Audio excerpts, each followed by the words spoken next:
Welcome back to the Done Deal Show. I'm joined, he's back. Dean Jones is here. The Dean Machine returns to the terrace. How are you, my friend? How are you? Long time no speak. I'm good. I've been good. Obviously, yeah, it's been a while since we've caught up on these things. A lot's moved on.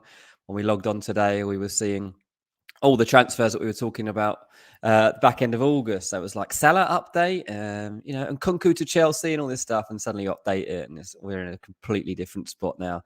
And we're talking about players we barely were given a mention back then. Probably never even mentioned on the show when I last came on. Would have been Enzo Fernandez. I probably wouldn't have even known who he was, to be honest with you. And I spend almost every waking hour now hearing his name. So that's how mad this job can be. Absolutely. The swings and the roundabouts are absolutely crazy with it. And yesterday was, the evening was epic. And I still don't think it's 100% clear where everything with Enzo Fernandez is, but we're going to touch on that a little bit later in the show. Yeah. We will be looking at Arsenal, Mudryk, other deals they're working on, Declan Rice name being mentioned yesterday. We're going to be looking at Tottenham and what's going on there. Of course, big win last night, but we know Antonio Conte wants players. But we're going to start off at Manchester United this morning. And first of all, there is a medical going on today at Manchester United. Yeah, exciting. Ironically, 10 years ago, I really wanted Man United to sign this guy, and here he is, Jack Butland, at Man United, backup goalkeeper, which we all kind of know about, replacing Dubravka that was called back. But at Man United, what's going on in your opinion? Because we know they want Joao Felix, but it's very expensive. There's talks of a striker coming in cheaply. What's the latest as you understand it with Man United's sort of attacking pursuit? Yeah, I mean, it's obviously like it should be the priority, and you'd have thought that replacing Ronaldo would be more important than replacing Dubravka, but apparently not. Like they've accelerated Jack Butland ahead of all the other options that they could have been considering right now. Look, basically, they've got to figure out exactly how they take this. Gakpo genuinely did catch them out. It might have been played down to this point, but like they thought they were getting Gakpo. Do you know what? Gakpo even wanted to go to Man United, but the terms around it. Sorry, quick question. Is it pronounced Gakpo, not Gakpo? Yeah. Oh, we learned something. It's Gakpo. Yeah, we'll see whether the English commentators catch on to that. But yeah, generally, when you speak to people that talk about him and that deal with him and Dutch or whatever, yeah, they call him Gakpo a lot of the time. So I've learned that too. Trust me, that would not be. I would not be coming on here just coming up with that. Someone has corrected me in the past, so I'm trying to learn. But yeah, so Gakpo has kind of caught them cold. So you've now got to readdress the situation, and they obviously have. Like they're suddenly like, well, we haven't got this money to spend anyway. We'll look for a cheap option. We'll look for a loan. They're just not out there, are they? And we'll talk about Joao Felix properly in a minute, because that is a situation that covers a couple of clubs, and it's actually a really interesting proposition. Just to touch on the Jack Butland situation for a second, I actually really like this.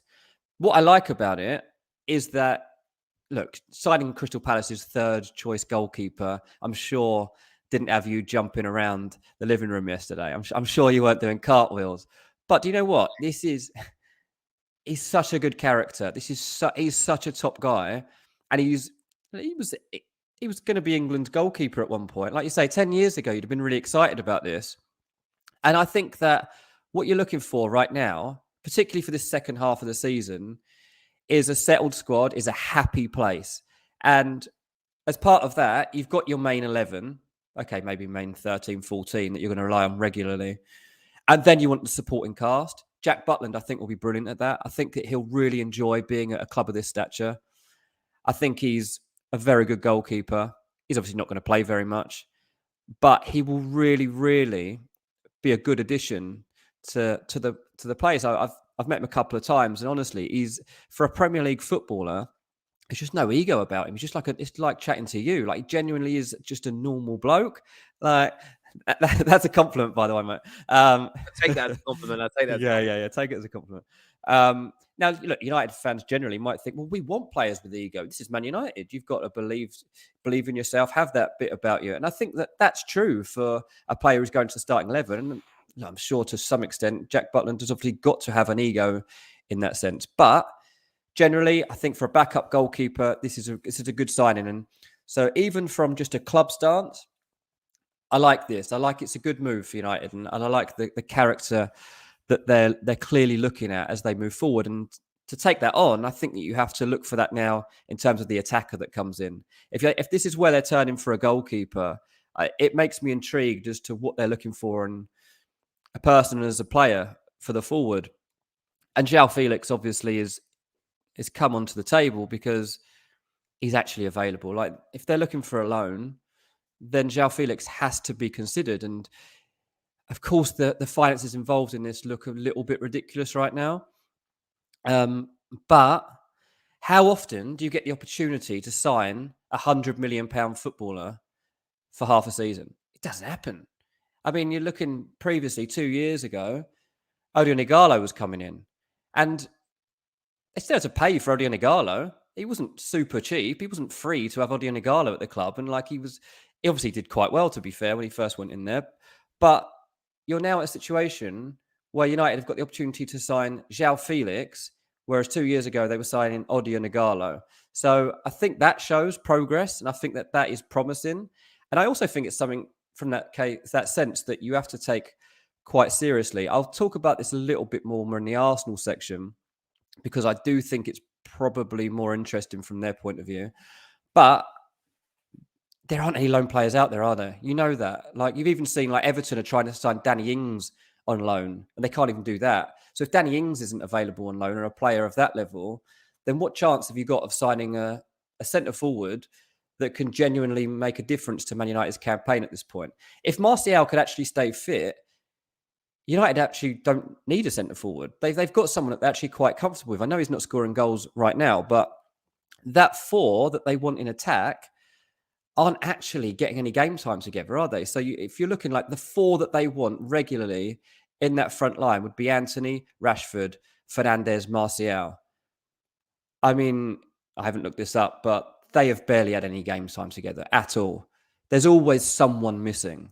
And I want to see that come together to know how much the need is for Man United to actually sign a centre forward. And I mean, I'm sure you, as a United fan, want to see somebody come in. Yeah, I think from my standpoint, I look at this situation and I see it's kind of like the missing piece of the way we attack. Rashford's in great form, scoring goals when he's playing out wide, and I think statistically he scored quite a lot of goals centrally, but he doesn't play as well throughout 90 minutes through the middle. Anthony started well, it's kind of tailed off, but he hasn't really got a run of games again under his belt since before the World Cup. I'm intrigued to see what Sancho looks like when he returns from his training in the mountains, or whatever it is he's doing. United fans are hoping for a resurgence in him. I do think we need that number 9 though, and I think, or someone that can play more centrally. And Joao Felix is a great shout. I did read a report this morning from Scott Saunders and Graham Bailey that said we're looking at Memphis Depay, obviously Joao Felix. A name that stood out to me again as another I would like to see is Olivier Giroud. If there was a way of getting someone like Olivier Giroud in for 6 months, it would be great. There's a Choupo-Moting was the funniest one, and I don't know why he always makes me laugh, because he was so poor at Stoke, but he's actually had a very good career since then, if that makes sense. But he's kind of one of those players that I don't want to see him. But you sort of think of Depay, you think of Olivier Giroud, you think of Joao Felix, as you've mentioned. I do think if we could bring that kind of individual in, right mentality, right player profile, right behaviors, because that's the thing with Man United right now. And we haven't obviously spoke since the summer, because we typically do our shows in transfer windows. The difference in mood, feeling, attitude, behavior at Man United is palpable in 6 months. There's a fundamental difference with what Ten Hag's been able to create, because the Glazers have given him the power to control that environment.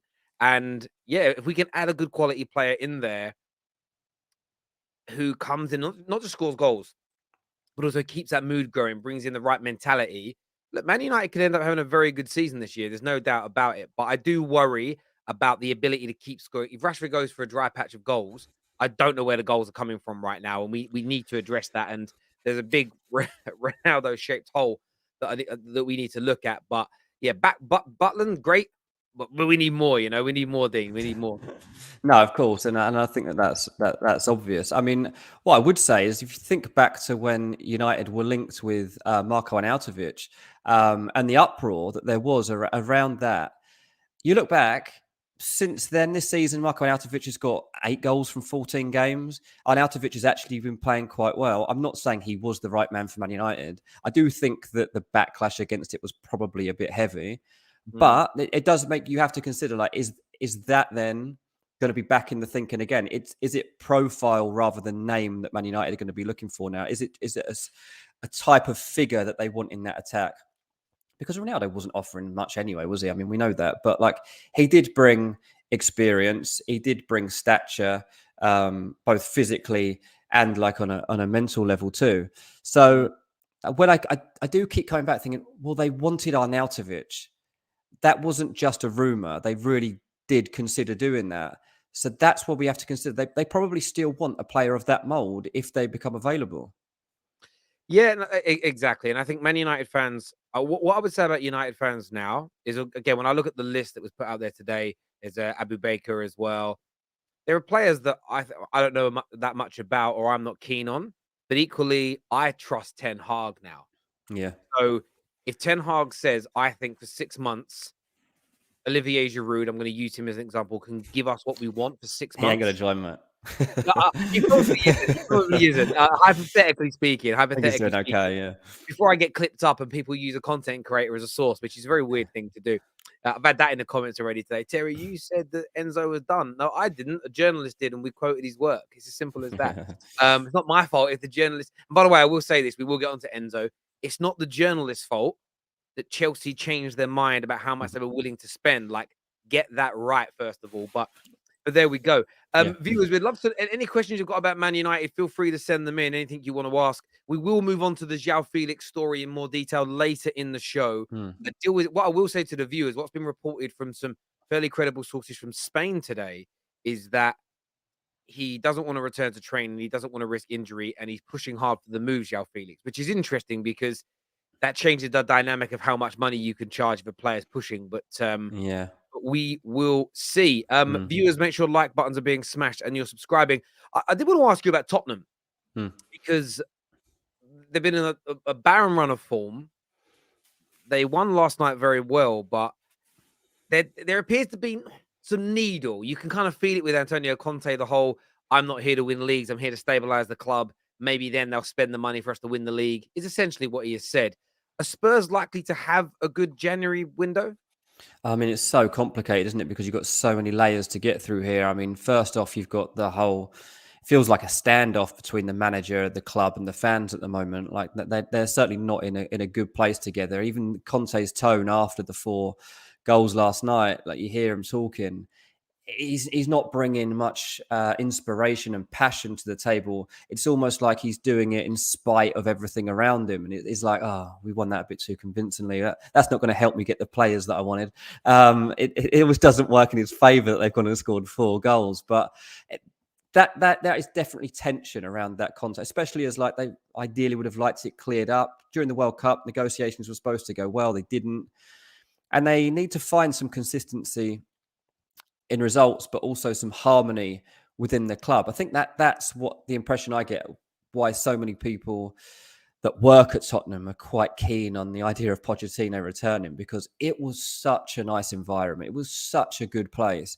Like, I spent a lot of time actually at Tottenham's training ground while Poch was there. And genuinely, like, he would walk around, he always had a smile on his face, he'd always make people feel welcome. I haven't been there so much under Conte. I doubt it's the same. It doesn't sound like it's the same. And I think people just want to feel differently till they are made to generally feel. That's where I feel, apart from the fact that, like, it's a different type of football and all the rest of that. But in terms of player acquisitions, I mean, Tottenham's still looking to sign 2 players this month. What Conte wants is 2 players that not come in to bulk out this squad. They kind of did that in the summer with all those signings. What they want now is 2 players that make their mark on that starting 11. And the one that I'm most intrigued by is the attacking player that they kind of go for here. Now, the way that when I've pressed people to kind of get an idea of, like, who I should be taking seriously here and as targets, the message I get back from probably my best contact at Tottenham is that when Kulusevski's not in that Tottenham team, it's generally a big problem. And so that creativity, that type of player is what they'll look for. Now, when Richarlison suffered his injury, I think people expected that it was going to be a Richarlison replacement that would probably come in. And I'm not told that that's really the case. It's more that they want somebody that can make things happen in a similar way to Kulusevski. Now, they're not linked actually to too many players recently that can do that. There aren't many players that can do what Kulusevski does. And they've been linked with Malinowski a few times at Atalanta. Now, I do take this seriously because I know that he's been on the radar of Tottenham for a long time. He doesn't play the same position or role as Kulusevski, but what he does do is he creates from the centre of midfield. And at times, Tottenham have really, really missed that. They don't have that drive out of the centre of the park that would make the difference. Say against Aston Villa, like where was the catalyst for things to turn? And that is something that I would look at going forward, as well as the obvious need. Well, there's always seems to be a need for a right wing back, and long term they still want that left sided centre back. Yeah, Spurs are a real interesting one, as you say there. I think you do get the feeling that there is still this. You get it from some fans, this pining for Poch to return. There's also I think Jed Spence is such an interesting one because very talented player. He is that right. For me, he's that right wing back I think they need. I mean, I think he's better than everybody they play in that position. Well, yeah. But the manager just doesn't see him, and it's not his signing. He doesn't see him. He doesn't see him for the here and now. He doesn't think he's up to the level, and that's why he'll continue to push for other people to take that role. I do feel for Jed Spence in that sense, but that's what I mean too when I talk about the two signings that come in this window. They need to be players that Paratici knows will fit in immediately for Conte. Jed Spence, do you know what? Like, you think of the clubs that were all tracking Wan-Bissaka.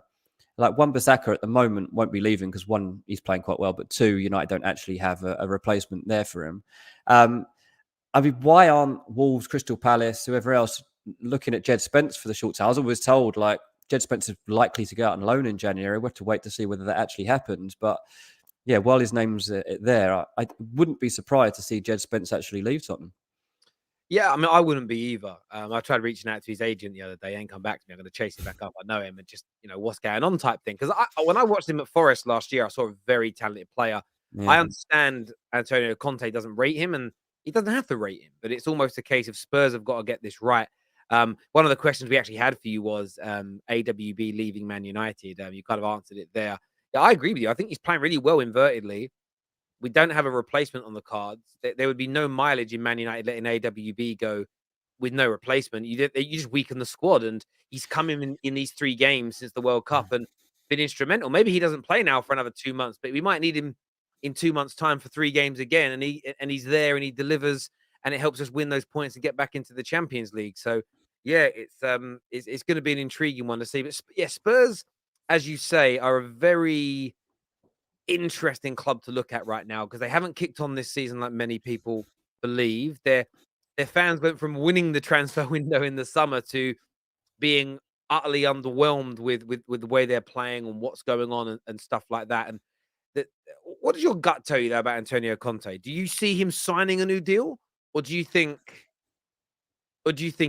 he'll leave at the end of this season? At this moment in time, I find it hard to believe he would sign a new contract.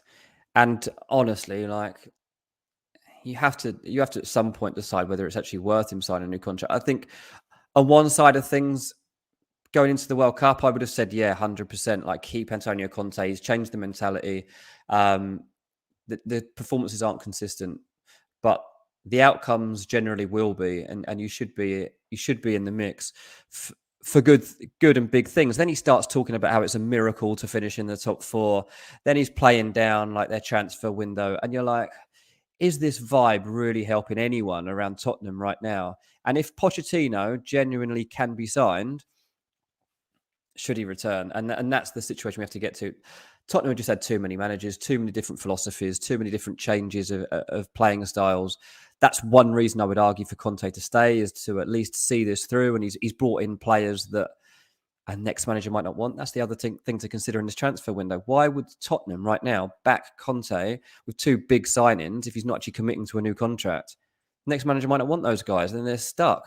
So it's a really, look, I know Levy gets a lot of stick, and I do understand it from a Tottenham point of view, but I can also understand here why he's stuck between a rock and a hard place, because he wants to back his manager. His manager don't really seem to like him, though, and he's got to sign 2 players for, I don't know, whatever you end up spending, probably upwards of £50 million if you're going to sign 2 players. And it might be that in 6 months he needs to get a new manager. Well, you've only got to look at Everton. And Spurs fans may initially recoil and think, what are you bringing Everton up for? It's talk that Everton may sack Lampard and could go for Nuno. And it's not about Nuno or about Lampard here. It's where is the continuity in the style of those managers, the types of player they would want. If you actually look at Everton, their last 4 to 5 managers, each manager is like in turn has almost been the polar opposite from the previous manager's style of play, formations, the way they like the team to progress the ball. You never create continuity that way. And Tottenham, if they go from like Conte to Poch, you're then going to have to do what you just spent the last 3.5 years doing, is undoing everything Poch built to try and build a more pragmatic team, to building a more free-flowing team. And that's why Tottenham are not progressing, because there is no continuity at decision-making level at the football club. And for me, that's the key factor here when it comes to Tottenham. They need to either stick or twist. It's either fully back Conte and give him what the hell he wants for the next 3 to 4 years, irrespective of what your feelings are, or you cut your losses now and you go back to someone like a Pochettino. It's look, I've enjoyed bantering Spurs fans this year, especially as the way they had a pop at Man United in the summer, talking about us being a dead club. And I thought, imagine being a dead club and still winning 3 more trophies than you in the last decade. It's crazy. But yeah, I mean, I do feel sorry for some of their fans. They deserve better. But I think the fans also don't know where to point the blame. 1 minute they're Enoch and Levy out. The next minute they're moaning about the style of play. Then it's like, oh, the players aren't good enough. And I don't know. I don't know whether Spurs fans are really speaking the truth regularly enough online, what they really think and feel. But we will see. Yeah, there's the Harry Kane situation too to consider. Like, you know, they're ready to talk to Kane about a new contract when he is, basically. I mean, he's got 18 months left on that deal. And for all the uncertainty about transfers and managers, you've also got to bear in mind like what happens next with Harry Kane here, because every decision you're making right now is going to be playing on his mind and what he does next. At some point, he's got to win trophies, and he has to get something under his belt. He can't end with nothing. So whether that's like in his 30s, he decides to go on a little European tour and do little 1-2 year stints with people to collect trophies, maybe. But this is really important that they get the next 6 months bang on. It is, and I said this. I mean, Spurs fans again, they think I hate Harry Kane. I don't. I love him. And I tweeted Sky Sports this morning when they showed these stats, and I'm like, great, add trophies. You know, this is a man who, ability-wise and statistically speaking, will be able to sit and dine on the table with pretty much every top striker and player in European football of the last 3 decades and more. But he doesn't get admission to the party because he hasn't won a trophy. And that's not a dig at him. Like, my view is this, Dean, and I don't know how you think about this as a football fan. Can you sit him? Say you put doing a tiering of legends. Can you tier him next to Suarez and Zlatan Ibrahimovic and Ruud van Nistelrooy and Thierry Henry? It's difficult. It's difficult because in one sense you say, of course you can. Like, look at his goal scoring record in the Premier League. Like, it's absolutely ludicrous. But at the same time, there's always going to be an argument to say no. And it doesn't feel like he is in that tier. There's just something missing. I don't know if it's trophies. I don't know if it's just that he doesn't toot his own horn enough. I don't know if he's just too much of a grounded guy that just loves playing football and doesn't have the personality perhaps as some of those other people that you're talking about there. Might be a bit of all of it. I do know what you're saying. I think that's a fair point, because Scholes was a little bit like that. If Scholes was a bit more Beckham, I think his profile in the game would have been spoken about a lot more. But what I think with Harry Kane, though, is this. When you're speaking strikers specifically, what we don't have with Harry Kane is this. Someone, again, today put up his goal-scoring stats. Look how many times he scored this amount of goals. But how many of those goals, though, those great goal-scoring seasons have come in title runs? How many of those great goal scoring runs have led to a title or a trophy? How many of those goals have come in finals? How many of those great moments have you then seen at the end of it with him holding a trophy in his hand? The reason I say is when you think about your memories as a football fan, barring your own club, I know you're a Fulham fan, so you haven't won very much, and I mean that with respect. I've got brothers that are Orient fans, same thing. But your memories are of those particular moments, you know? What Messi did in the World Cup final will be remembered forever, not just because he's Messi, but because it was a World Cup final. Doing it, scoring all those goals in races for top four, in 20 years' time, football won't remember. However, if Harry Kane is playing for Arsenal this season and all these goals lead to Arsenal winning the first title in 20 years, Harry Kane in football is immortalized. And I think for me, he needs those pictures and those replays of goals that have led to trophies and him holding trophies to cement himself in that pack. So I don't want him to leave Tottenham because I'm hating on him or Tottenham. I think he deserves, ability-wise, to be in that ilk. But then I used to say the same thing growing up about Matt Letizia. He broke my heart. For twice Matt Letizia broke my heart. One, for not joining a big club, and two, for his very weird political views that he has now. Like, twice now, that man has broken me, but there we go. Viewers, smash the like and the share button for us. Subscribe to the football Terrace.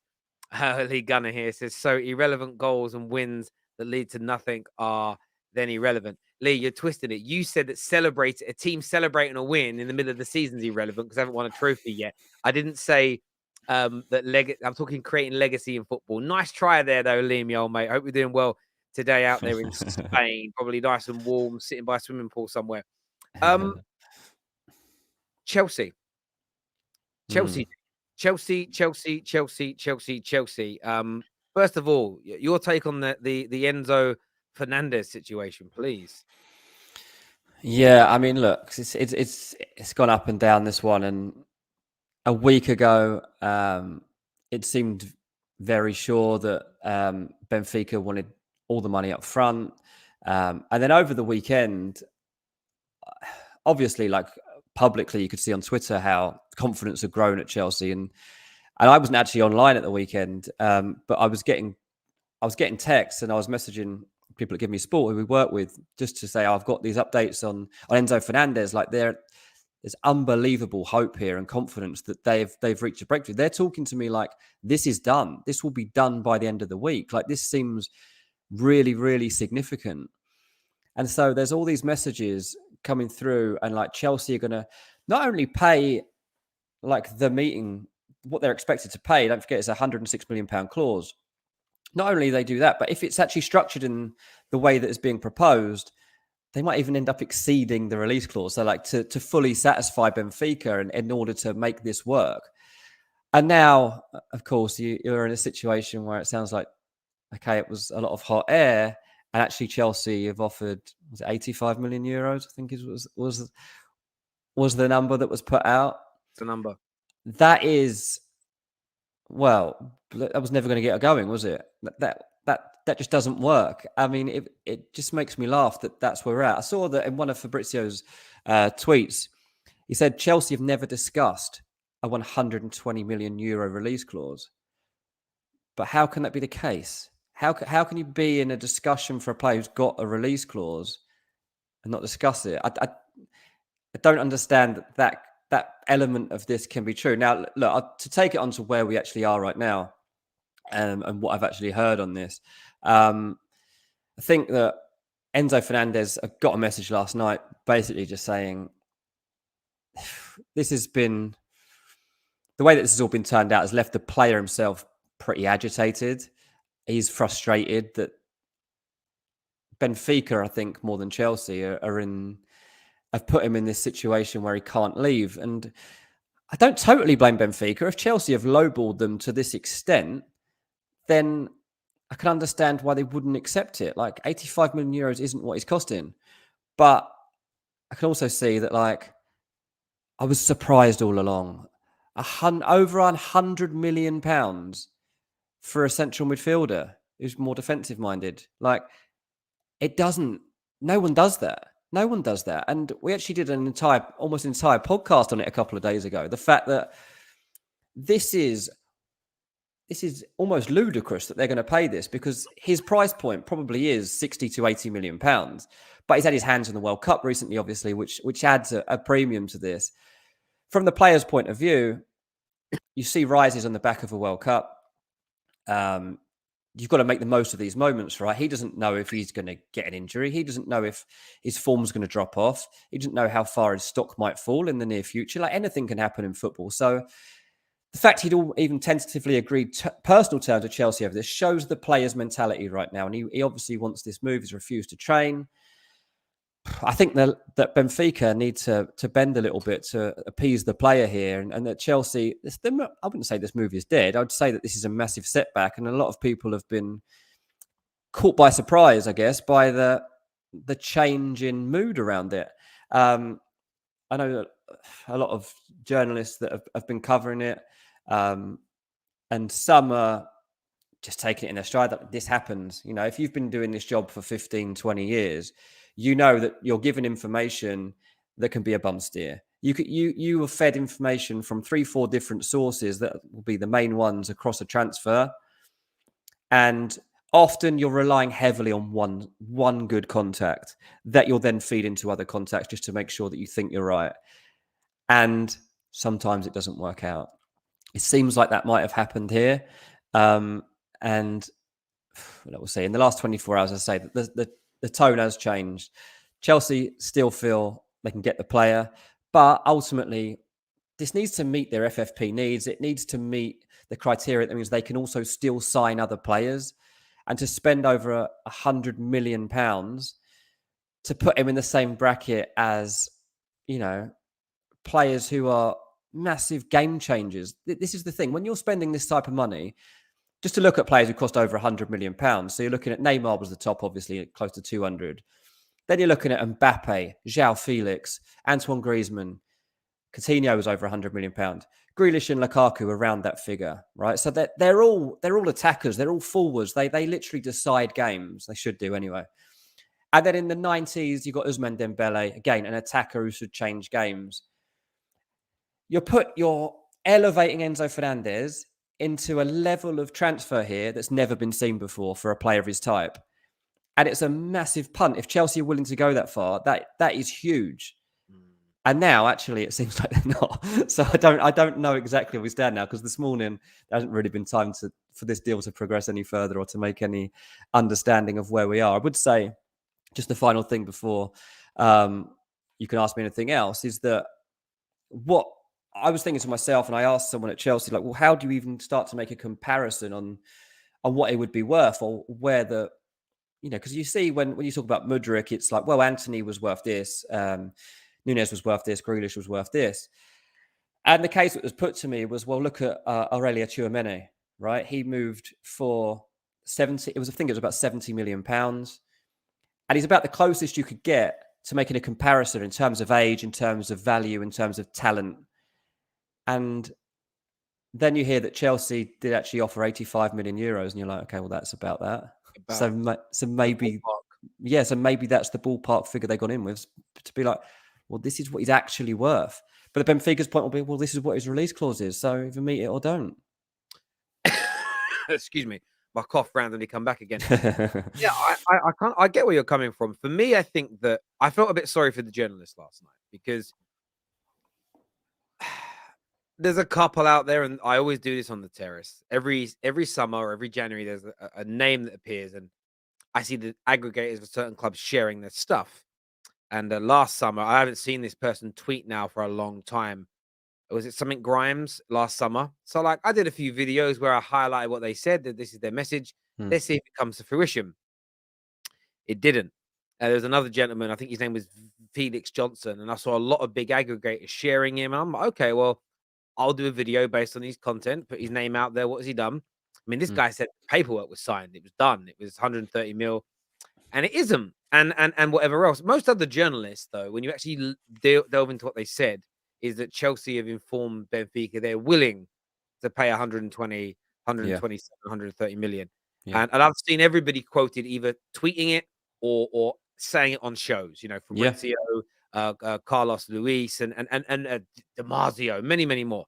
And I think The reason I wouldn't be angry at the journalists, I've seen Chelsea fans say you've misled us. No, your club has briefed them, and your club has changed its mind. That isn't on a journalist for reporting the day. And this is what happens when people ask for day by day updates: is news changes day by day. And if a journalist a week ago said Chelsea are looking like they might do something, and a week later they did a new article, you say I spoke to Chelsea yesterday morning, they've changed their minds. You wouldn't be angry with the journalist only because day by day it changes, or hourly even. But I kind of look at it and think maybe they've just weighed it up and gone, actually, looking at the accounts, we still need to spend this amount of money in these areas now and in the summer. And maybe they did the numbers again, and the numbers didn't quite work out how they expected. And they've just decided, actually, I know we've verbally said we'd do this, but we've got to pull away now and offer 85 max. And it might just mean that in the summer now, this becomes a bidding war, and you've got 3 or 4 clubs looking at him. The person I feel sorry for is Enzo, because he's had his heart now set on moving. Clearly, the 120 must have been discussed, because why would he agree at personal terms, not being sure or not whether the club are going to actually pay? We know how it works. You agree the personal terms, but you get them agreed by telling the player, we will buy you for X, so the player gets that buy-in to know that it's going to be done. If they told Enzo, look, we're going to bid about 80 million for you and see what happens, he'd probably say, well, come speak to me when that's done then, because they've already said they're not going to accept anything under 120. So, yeah, it's a very confusing situation. But it doesn't look like Chelsea have pulled out last minute to me looking at it. Yeah, look, you're right. And I think that a reporting of a situation comes sometimes with experience. I've definitely in the past been burned over, jumping the gun or trusting a source too much, possibly at times that you don't know is 100% going to have something. It's always hard. You're always relaying news that you haven't got firsthand. Like, there's no journalist is in the room for the talks. So you're always relying on somebody else telling you something that came out of a meeting. Or quite often what happens is somebody else hears something from the meeting and you then hear it secondhand quite a lot of the time. So that's usually where, from my experience, a story would come from, and then you could check it out further. And I think that, look, there's been times I've been burned on it. There's also been times when I remember when United struck a deal for Harry Maguire, and I was in America at the time, and I got a text, and I got some good information on it. It was done. It was a week before it was actually announced, and I just tweeted it, and it was I got loads and loads, hundreds of replies started coming in, and I was like, oh, this wasn't out there, was it? And I kind of had assumed, because the tone of the text that had been sent to me at that moment, I'd assumed that everyone else already knew this, and that I was probably following up a breaking news story rather than actually breaking the news. Yeah. Anyway, Man United weren't particularly happy about it. They said it wasn't true. I got a few messages from someone there, and it turned out to be bang on. So I was fine. And it looked good, and like everyone was okay with it in the end because it happened. But it wouldn't have taken a lot at that moment for something else to fall through in that moment. And that deal didn't go through a week later, and me to get all the abuse that I'm sure some Chelsea reporters are getting around this now. It's something you learn to try to deal with. It's part of the reason I try not to play out every transfer now on social media, because ultimately you'll get caught out at some point. Yeah, I think that's what happens when you tweet about I think that's what David Ornstein does so brilliantly. He keeps his powder dry on nearly everything now until he works for his employer, right? And yeah.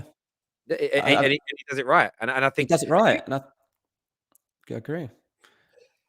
In terms of Chelsea, what else are they going to do? So Enzo looks like it could still come alive, but there's talk of Caicedo. There's talk, of course, Declan Rice's name's going to come up. He's also been linked to Arsenal, which was a kind of a bolt out of nowhere. Like it was a link in a Spanish outlet, and a lot of Arsenal fans started talking about it. Like, what are Chelsea going to do next? Will it be focus that money and time on Caicedo? Will it be Rice? Or will they go in harder now for Mudryk? What do you think Chelsea will do? They're all such different players. Like, that is a bit of a nonsense list, isn't it? But you're right to highlight all of them because they're all in discussion. Let's bounce off of the fact that we've been talking about Enzo and talk about the fact that Chelsea aren't just looking to sign one central midfielder this year. They're looking to sign 2. So obviously there's new talks that Kante could be leading to a good place and might end up staying at Chelsea a little longer. But even if that's the case, Kante's replacement will probably be signed while he's still at the club in that case. And you'll see an overlap between Kante and whoever's going to come in next. Kante is going to be used, if he can stay on, to manage big moments, big games, but you're not going to get the consistency out of him, we don't think, that we've seen in recent seasons. So Enzo Fernandez was the bold, beautiful, surprise signing that would emerge for Chelsea's midfield. And obviously, there'll be loads of Chelsea fans that are still hoping this comes back to life because they are desperate for it. They are desperate for that figure. But considering that the Kante, Jorginho thing is going to end, Chelsea will sign too. So that's when you bring in the Caicedo, the Declan Rice conversation. I don't think either of those players necessarily replaces the fact that Fernandez is in the situation that it's in. I think that this is two separate conversations. I think it's a partner for whoever that other DM is. There'll be two people coming in, and I don't think it would necessarily be Caicedo and Rice, but I do think there was potential for it to be Enzo and Declan Rice. So again, when we're talking about the numbers involved in it, when it was getting up to like this deal will be worth 130 million euros, I was thinking, wow, how does that play into getting Declan Rice? Declan Rice is probably going to cost around 70 million pounds in the summer. West Ham still, as I understand it, going to try one more time to get him to sign a new contract. I mean, given the state of things at the moment, I think it's less likely than ever. I don't think it matters if you offer him 500 grand a week. I don't think it's about that anymore for Declan Rice. And by stalling the season in terms of how far they can push on under Moyes or just generally as a club, has probably convinced him to move on anyway. So I think that Chelsea are still in that conversation. Joshua says, please, can someone explain Todd's transfer vision? I'll give it a go in a second. But ultimately, yeah. So I'd say Caicedo and Rice, definitely two to take seriously once this Enzo saga comes to an end. The Mudryk one is the one that probably should frustrate Chelsea fans more than anything, because there's no logic behind why you would go and spend 80-odd million pounds on a wide player you ultimately don't need. And I think that for me is something that is pretty concerning. I don't think that there's any logic really here around why it would happen. I think they've got Christopher Nkunku coming in. We know that. They've already got Raheem Sterling. They've got Pierre-Emerick Aubameyang. They've got Kai Havertz. They still have Pulisic. They still have Ziyech. Why do they need Mudryk? Like, Mudryk doesn't really fit in here. Like, for whatever good he is, yeah, it doesn't fit. Like, it is scattergun. That is a bit scattergun, and that's reactive to a player being touted to you. And I think that this is the thing with Burley, right? He is flattered when people talk to him, I think, a little bit. And he's obviously new to football, and he likes the fact that, you can see with the Ronaldo thing, he liked that he was in a meeting with one of the biggest agents in the game, and he was offered the chance to sign Ronaldo. That, of course, that feels like a massive moment. It feels like it's a historic moment if you go through in that moment.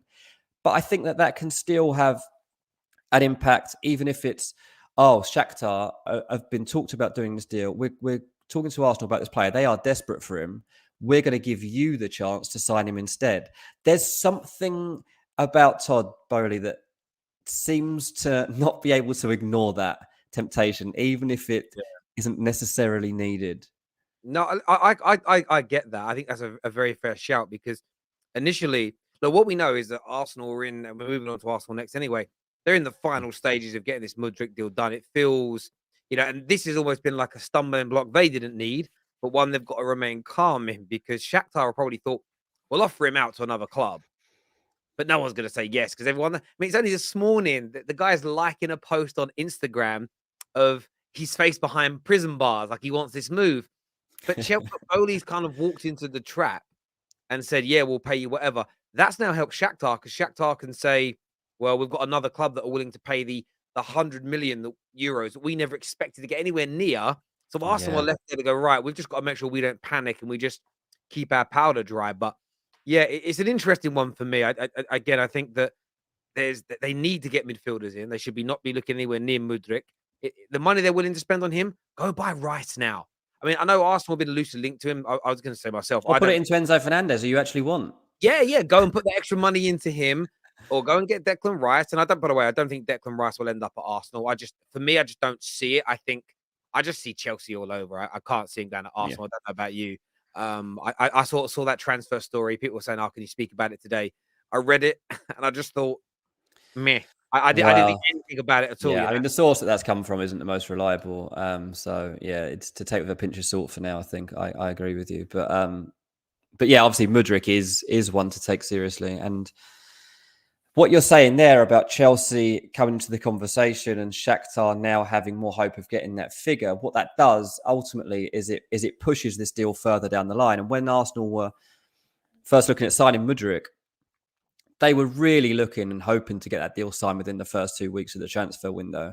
So you're thinking like by middle of the month, like that piece of business is tied up. The player can, start to settle himself, make the move, whatever it needs to be done.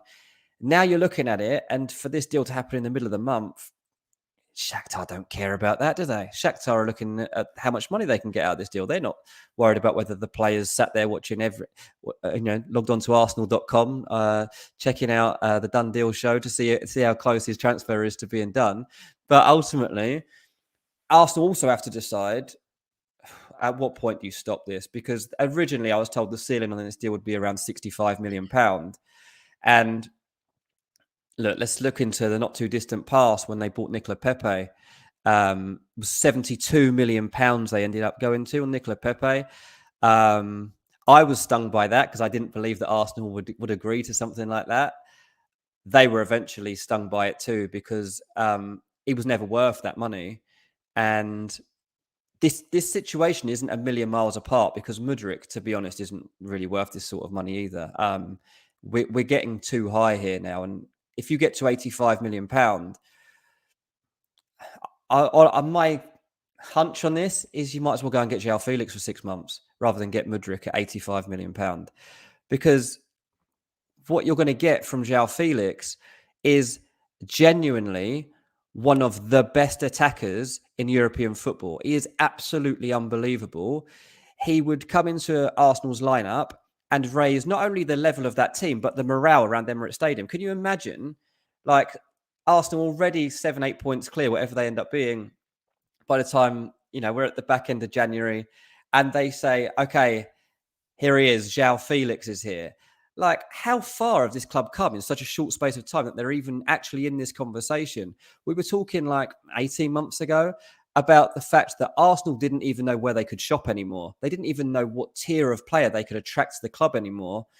And suddenly they've got a decision over whether they pursue a player at Shakhtar Donetsk who is probably worth around £65 million, but they might have to pay £85 million for, or they could kind of accept defeat in terms of the loan fee that's on the table for Joao Felix, pay over the odds for a player that could absolutely be a game changer in a title race. And I think that's one of the real defining elements to me here and where Arsenal end up going.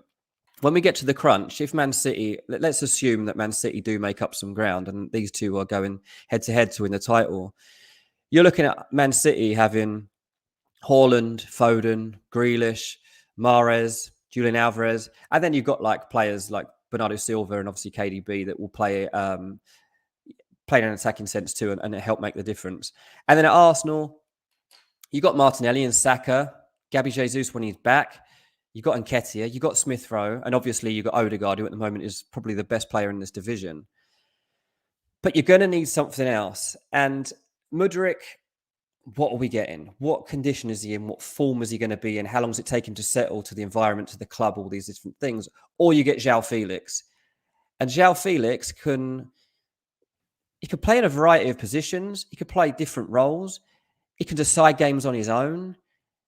Personally, my hunch on this is that they should probably look to negotiate the Joao Felix loan fee to get to a place that appeases both, rather than go and spend that extra £20 million on Mudryk right now. I feel like that deal might even still be there in the summer because Chelsea might not follow through with it. And if that's the case, yeah, I just feel like this deal for Joao Felix probably isn't as bad as it seems. I understand like why Arsenal want the loan for Felix put into perspective, and it's the same with Man United. Think of when Romelu Lukaku made his loan move from Chelsea to Inter Milan. I think it was just under 7 million for the entire season. And that's £100 million footballer. I know he wasn't in form, he wasn't in a good place, whatever, but it's a £100 million footballer who's gone for an entire season as a goal scorer, £7 million. And now you've got Joao Felix, who right now is in a better place than Lukaku was then. And you're asking for double the amount of money for half the amount of time. So I can totally understand why this isn't adding up for the clubs. But how often do you get the opportunity to sign a £100 million footballer who is brilliant for 6 months, especially if you're going for a title? It doesn't happen. You can't normally get a £100 million footballer on loan for 6 months. Sorry, I get that. I want to ask you about the Joao Felix thing. I mean, Arsenal could potentially get both if they're willing to spend the money. The way it reads and the way the stories have come out is that Ati would like to let him go for the right money. The player wants to leave Ati, and the Premier League seems a destination. Arsenal, Man United, seemingly the front two runners. It feels like a deal is expected to happen. Where do you think Joao Felix ends up by the end of January, based on what you've been told and what you've heard? Should we just go with Chelsea now? I mean, look, it genuinely is up in the air at the moment because of this valuation that's on him. Nobody's going to pay that at the moment, and obviously Man United have kind of made the first steps in towards this deal, and they're not willing to go near. I think it was 4 million or something, which is going to be too low. But personally, I think it's looking like Arsenal or Man United, and then Chelsea. I can't make my way between those. I would say that Arsenal need him more because I think he'll make a bigger impact. And I'd say that Man United, it'd be a good move, but I don't think it would be as defining in their season as it potentially could be for Arsenal. Also with Arsenal, with Mudryk, like on that left side, you got Smith Rowe coming back soon. You've got situations that can unfold to help them out. I just feel like centrally, Joao Felix could be so helpful. Could be to United too, but I just feel like Arsenal have the edge. Yeah, I agree. I think Arsenal do. And I think that Arsenal, we obviously spoke to Ben Jacobs, but when we were in Doha, and they've done a lot of work around the personal element with him, which we know is really, really key in these circumstances. It's going to be interesting because, as we know, I don't think much more needs to be said about Mudryk. It's at that final stage in the sense of personal terms are agreed. The player wants to join. It's just about whether Shakhtar accept Arsenal's most recent bid. If Chelsea pull away, they're going to accept the bid, aren't they? If Chelsea today go, actually, look, we've decided we're not doing this now, it changes that situation. I think that's where Arsenal, as you've already said, they wanted the deal done in the first 2 weeks. But don't panic, because if you suddenly today bid another 20 million and then Chelsea pull away anyway, you've just blown £20 million, which essentially, as you say, that's Joao Felix's money. I think if Mudryk gets done, I don't know about you, I feel like once this Mudryk situation, one way or another, is resolved, I feel like the Joao Felix situation will accelerate because you've got two teams involved in both those deals, and it feels like they're kind of overlapping and in each other's way a little bit. That's kind of how it feels to me, looking from the outside in. Yeah, I think just finally, the way that Arsenal probably feared this unfolding is, say they're looking right now at £62 million as their second Mudryk bid. What if Chelsea go in there and offer 70 or 75, which is still below what Shakhtar are saying they want, which actually still holds much better value than we've talked about before, but suddenly it's probably going to be rejected, but also means that Arsenal are going to have to get into the next ballpark if they're going to get him. That's the next thing I'm looking forward to, looking out for. What if Chelsea also make an offer, like they've just done for Enzo Fernandez? I mean, if they're only willing to pay 85 million euros for Enzo Fernandez, who they actually want, why would they go and pay 85 million pounds for a player they don't necessarily want, and is actually just going to give Graham Potter some more headaches in the next couple of weeks to deal with, and how his team actually sets up? Very true. Sherrick here says, I reckon Jorge Mendes wants to repair relationships with United in a way, hence why he's trying to get Joao Felix. Well, there is that because Jorge Mendes ain't stupid. He realized as big as Ronaldo is, Yeah. Ronaldo's gone in a few years, and Mendes has got years left in the industry. You Yeah. can't afford to lose. Yeah, I mean, obviously that is a nice narrative to say. Look, I'm sorry the way that all that played out, but here you go. Here's a guy that will fix it all for you. I'll see you Yeah. I'll see you in the summer. I mean, with Joao Felix, a lot of people ask about obligations and options and stuff like that. I think the way that I understand this at the moment from Benfica's point, from Atleti's point of view, is why there's going to be no option here. If you're just taking him on loan, you don't get like first preference option on him in the summer. It will be an open market. If you want to take up the obligation to buy him, then that can be done. But I don't think anyone's going to get a first option here on him because it's not really in Atleti's. It doesn't really help them to do that. No, I hear that completely. A couple of quick super chats here. First one says, off topic, Terry, do you know how long VVD will be out for?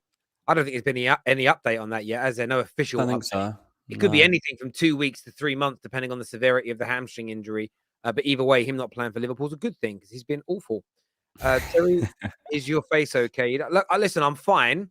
I've just got like a tickly cough in my throat, and when I cough, it makes my face go red because I'm very pasty. So I'm honestly good. It's just a weird cough when I start talking, but I'll be okay. If we do sign Mudryk, I'd like us to play 4-4-2 with Nketiah and Martinelli up top with Mudryk on the left and Saka. That'd be bold.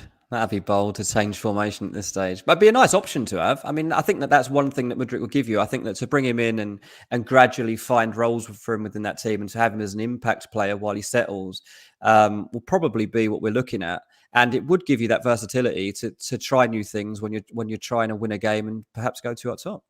Yeah, absolutely. It is a risk, but one that a lot of Arsenal fans want the club to take. Dean, always a pleasure to speak to you here on the terrace. Viewers, thank you very much indeed. Everyone who's hit the like and the share button, thank you. To all of the super chatters, you're amazing. Back later today with more content for you. Hopefully with this cough. I haven't coughed all day, and then I start doing the stream and I start coughing. It's crazy. We're back later today with more content in the afternoon, and of course Chelsea, Man City this evening. Until next time, everybody, take care of yourselves. Goodbye. God bless, and we'll see you all again very, very soon.